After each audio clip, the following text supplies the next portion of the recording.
మరికొంతమంది ప్రాణాలతో బయటపడ్డారు. వారిని ఇక్కడ ఆసుపత్రికి తరలించారు, చికిత్స నిమిత్తం తరలించారు. మనం చూడొచ్చు కొంతమంది వారి కుటుంబ సభ్యులు కోల్పోయిన క్షతగాతులకు సంబంధించినటువంటి బంధువులు రోధిస్తున్న దృశ్యాలు కూడా ఆసుపత్రి వద్ద మనకు కనిపిస్తున్నాయి. మార్చురీ వద్ద కూడా మరికొంతమంది వెయిట్ చేస్తున్నారు. అసలు ఈ ప్రమాదం టిప్పర్ ఢీకొనడం, ఆ కంకర లోడ్ అనేది పూర్తిగా బస్సు లోపల ప్రయాణికుల మీద పూర్తిగా పడిపోవడంతో ప్రమాద తీవ్రత పెరిగింది.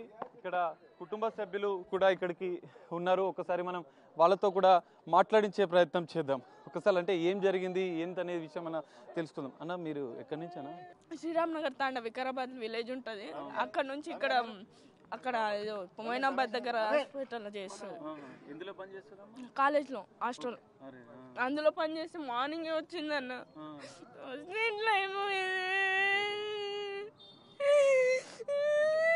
రోజు బస్సులోనే వెళ్తుంటదా? రోజు బస్సుకే వస్తుంది అన్న. పొద్దున అంటే ఏమన్నా మాట్లాడిందా? పొద్దున వెళ్ళేటప్పుడు ఏం మాట్లాడలేదన్న ఈరోజు. అసలు వచ్చేసింది ఇంట్లోకి. ఏం చేశారు?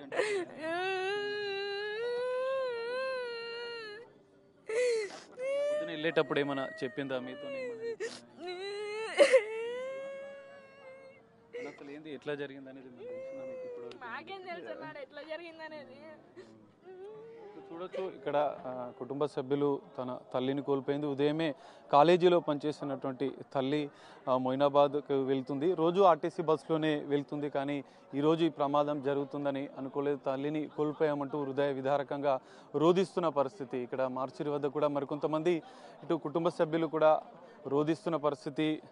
సో ఈ మొత్తం ప్రమాదం పైన కూడా ఇప్పటికే అధికారులు అప్రమత్తమయ్యారు. వైద్య శాఖకు సంబంధించినటువంటి అధికారులు అప్రమత్తమయ్యారు. సహాయక చర్యలు చేపట్టేందుకైతే సిద్ధమైన పరిస్థితి. ఆసుపత్రి వద్ద అత్యంత హృదయ విదారక దృశ్యాలు మనకు కనిపిస్తున్నాయి. ఉదయం